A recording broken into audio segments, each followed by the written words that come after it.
বাংলার রাজনীতিতে একটা সময় ছিল যখন ভোট মানে ছিল পোস্টার, দেওয়াল লিখন, মাইক আর মিছিল। এখন সেই রাজনীতির ছবিটা অনেকটাই বদলে গেছে। ভোট শেষ মানেই এখন বিজয় মিছিলের পাশাপাশি অভিযোগ, পাল্টা অভিযোগ, হামলা, ভাঙচুর, হুমকি আর কখনো কখনো আগ্নেয়াস্ত্র। গণতন্ত্রের উৎসব শেষ হতে না হতেই যেন শুরু হয়ে যায় শক্তি প্রদর্শনের প্রতিযোগিতা। আর এবার সেই রাজনৈতিক উত্তাপের কেন্দ্রে উঠে এলেন দক্ষিণ কলকাতার দাপুটে তৃণমূল সাংসদ মালা রায়।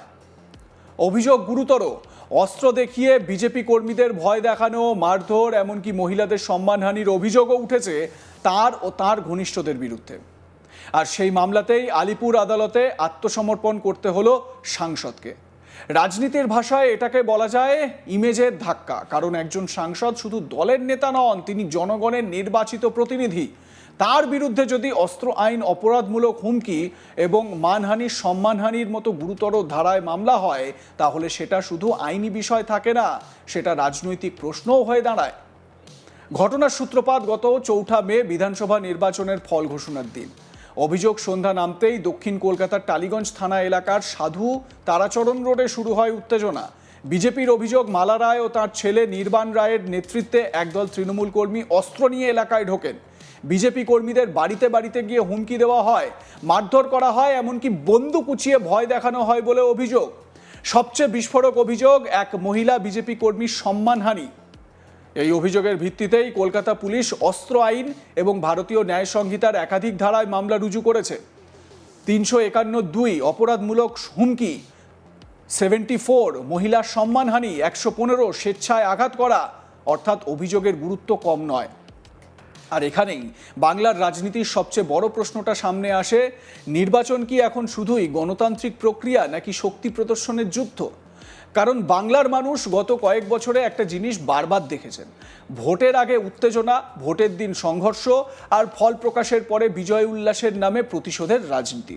যদিও এটা বলে রাখা দরকার, 2026-এর বিধানসভা ভোটের পর ভোট পরবর্তী সন্ত্রাসের তথাকথিত যে চিত্র পশ্চিমবঙ্গ দেখতে অভ্যস্ত হয়ে গিয়েছিল, সেটা তুলনামূলক অনেক কম।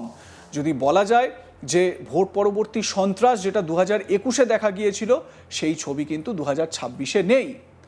সবচেয়ে উদ্বেগের বিষয় হলো এই যে সন্ত্রাস, ভোটের সন্ত্রাস, ভোট পরবর্তী সন্ত্রাস, এটা ধীরে ধীরে যেন স্বাভাবিক হয়ে উঠছিল 2021 পরবর্তী পরিস্থিতিতে। মালা রায়ের আদালতে আত্মসমর্পণ তাই শুধুমাত্র একটা আইনি পদক্ষেপ নয়, এটা বাংলার রাজনৈতিক বাস্তবতারও প্রতিচ্ছবি। কারণ একটা সময় ছিল যখন নেতারা আদালতে যেতেন দুর্নীতির অভিযোগে, এখন অভিযোগের তালিকায় যোগ হয়েছে অস্ত্র, হুমকি, মারধর, মহিলার হানি বা সম্মানহানি। সবচেয়ে ব্যঙ্গাত্মক বিষয় হলো যে রাজনৈতিক দল মা মাটি মানুষের কথা বলে ক্ষমতায় এসেছে, সেই দলের সাংসদের বিরুদ্ধে এখন মহিলার সম্মানহানির অভিযোগ উঠছে। রাজনীতিতে আইরনি বলে যদি কিছু থাকে তাহলে বোধহয় এটাকেই বলে। অবশ্য বাংলার রাজনৈতিক সংস্কৃতিতে ভয় দেখানো নতুন কিছু নয়। বহু বছর ধরেই অভিযোগ উঠেছে, ভোটের পরে বিরোধী কর্মীদের এলাকা ছাড়া করা হয়, বাড়িতে হামলা করা হয়, রাজনৈতিক প্রতিহিংসা চলে।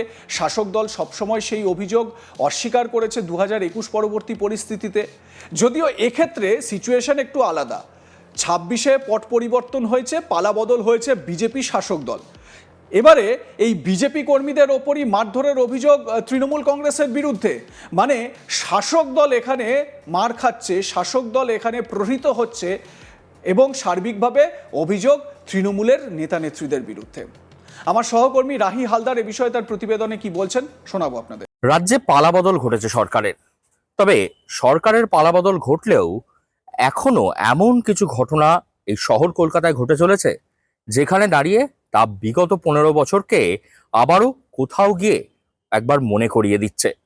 এই যেমন ধরুন দক্ষিণ কলকাতার একেবারে প্রভাবশালী সাংসদ মালা রায়, তার ঘটনা। এই ঘটনা তা হয়তো বিগত 15 বছর আগে যদি তৃণমূল শাসন থাকতো, হয়তো এই ঘটনা এভাবে প্রকাশ্যে আসতে পারত না। কিন্তু এখন যেটা দেখা যাচ্ছে তা কার্যত একেবারে দৃষ্টান্তকারী ঘটনা, যেখানে দাঁড়িয়ে সাংসদ মালা রায়, দক্ষিণ কলকাতার সাংসদ মালা রায় এবং তার ছেলে নির্বাণ রায়, তারা একেবারে আদালতের দ্বারস্থ হয়েছেন জামিন পাওয়ার জন্যে। কারণ তাদের বিরুদ্ধে একেবারে অস্ত্র আইনের মামলা রুজু করা হয়েছিল।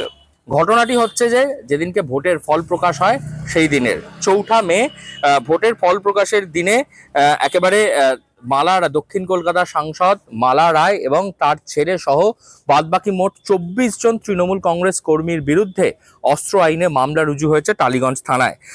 যেটা যেটা যেটা জানা যাচ্ছিল সূত্র মারফত খবর যে বিজেপির তরফ থেকেই এই মামলা রুজু করা হয়েছে, কারণ তাদের দাবি যে অস্ত্র নিয়ে, ধারালো অস্ত্র নিয়ে মালা রায় এবং তার ছেলে এবং তৃণমূল কংগ্রেসের বেশ কিছু কর্মী সমর্থকরা তারা 4 তারিখ রাত্রিবেলা বিজেপির কর্মীদের উপরে শুধুমাত্র ভয় দেখায় এমনটাই না, তাদের উপর হামলা করে এবং মহিলা বিজেপি কর্মী সমর্থকদের হানিরও চেষ্টা করা হয়। এরকমই অভিযোগে কিন্তু মামলা রুজু করা হয়েছে টালিগঞ্জ থানায়। এবং এরপরই যেটা দেখা গেল 20 তারিখ মালা রায় এবং তার ছেলে দুজনেই কিন্তু আলিপুর আদালতে গিয়ে তারা আত্মসমর্পণ করেন এবং পরবর্তীতে 1000 টাকার ব্যক্তিগত যে জামিন বন্ড, সেই বন্ডে সই করে আপাতত দুজন জামিন পেয়েছেন। তবে পুলিশ সূত্রে খবর, এই যে ঘটনা, সে ঘটনা তদন্তকারী সংস্থা এবং পুলিশ সূত্রে যেটা জানা গেছে, গত 4 মে বিধানসভা নির্বাচনের ফল প্রকাশের পরই সন্ধ্যে 6টা নাগাদ দক্ষিণ কলকাতার সাধু তারাচরণ রোডে এই ঘটনাটি ঘটেছিল এবং যে ঘটনার নেতৃত্বে ছিলেন মালা রায় এবং তার পুত্র নির্বাণ রায় এবং একদল তৃণমূল কর্মী, যারা আগ্নেয়াস্ত্র এবং ধারালো অস্ত্র নিয়ে বিজেপি কর্মীদের ওপর চড়াও হন। মারধর, বন্দুক উঁচিয়ে হুমকি দেওয়া এবং মহিলা কর্মীদের হানি করা হয়েছে বলে টালিগঞ্জ থানায় লিখিত অভিযোগ দায়ের করা হয় এবং এই অভিযোগের ভিত্তিতেই পুলিশ মালা রায় এবং তার সহযোগীদের বিরুদ্ধে অস্ত্র আইন মানে আর্মস অ্যাক্ট এবং বিএনএস এর 351 ধারা অপরাধমূলক হুমকি এবং 74 নম্বর ধারা মহিলা শ্লীলতাহানি এবং 115 নম্বর ধারা স্বেচ্ছায় আঘাত করা সহ একাধিক গুরুতর ধারায় মামলা রুজু করার নোটিশ পাঠিয়েছিলেন। যদিও এই সমস্ত অভিযোগ কিন্তু মালা রায়ের যিনি আইনজীবী রয়েছেন তিনি কিন্তু এই অভিযোগকে সম্পূর্ণভাবে অস্বীকার করছেন এবং তিনি বলছেন যে এটা যেহেতু রাজনীতির একটা পালাবদল ঘটেছে, সেই কারণেই কিন্তু একটা রাজনৈতিক প্রতিহিংসা করানোর চেষ্টা করা হচ্ছে, সেই কারণেই মালা রায় এবং তার ছেলের প্রতি এই ধরনের অভিযোগ আনা হয়েছে। যদিও পুলিশ পুরো ঘটনা কিন্তু তদন্ত করে দেখছে। এখনো পর্যন্ত যদিও বা মালা রায় এবং তার ছেলে তারা দুজন গিয়ে আত্মসমর্পণ করেছেন, তাই তাদেরকে ব্যক্তিগত জামিন বন্ডে, তাদেরকে জামিনের যে বন্ড 1000 টাকা বন্ড, সেই বন্ডে কিন্তু তাদেরকে জামিন দেওয়া হয়েছে। কিন্তু এই মামলার তদন্ত সেটা এখনো চলছে। ইতিমধ্যে 24 জন তৃণমূল কংগ্রেস কর্মী, তাদের বিরুদ্ধে কিন্তু এই অভিযোগ দায়ের করা হয়েছিল এবং এই অভিযোগের ভিত্তিতেই কিন্তু এই মামলা রুজু হয়েছে এবং গতকাল মালা রায় এবং তার ছেলে তাদের দুজন তারা জামিন পেলেও এখনো কিন্তু পুলিশের কাছে সেই মামলা কিন্তু এখনো চলছে। লাইক, কমেন্ট, শেয়ার করে আপনাদের মতামত জানান। দেখতে থাকুন আজ তাক বাংলা, সাবস্ক্রাইব করুন আমাদের ইউটিউব চ্যানেলটি।